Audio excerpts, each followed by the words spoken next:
O'r diwedd, rydych chi wedi cyrraedd 2 gam ola'r broses datblygu cynnyrch newydd.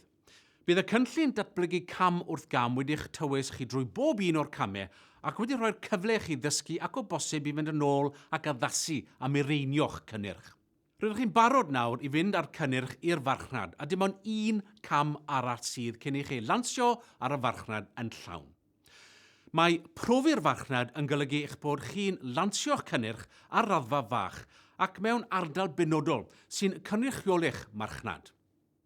Mae'n gyfle i chi bwyso mesur ymateb y cwsmeriaid. Ydyn nhw'n hoffi'r cynnyrch neu beidio, ac a fydden nhw'n ei brynu neu beidio. Mae'n golygu hefyd y gallwch chi fonitro'r strategaeth farchnata a'i haddasu mwyn sicrhau eich bod chi'n denu'r nifer fwyaf o gwsmeriad posib. Efallai y byddwch chi'n dewis ardal ddaearyddol benodol i brofi'r farchnad, neu efallai y byddwch chi'n dewis grŵp demograffig penodol neu ardal gorsaf diledu. Neu efallai y byddwch chi'n penderfynu lansio'r cynnyrch mewn siopau penodol neu farchnad benodol ar y we.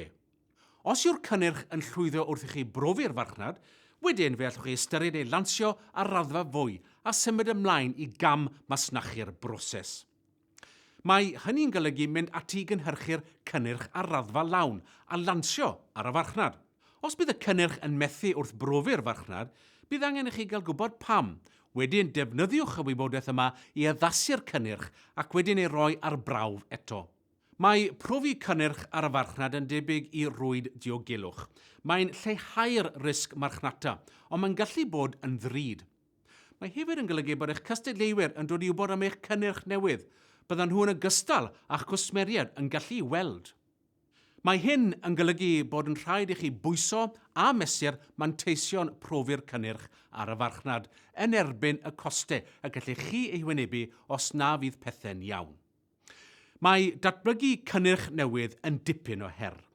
Defnyddiwch y cynllun datblygu fesul cam i'ch tywys drwy bob un o'r camau.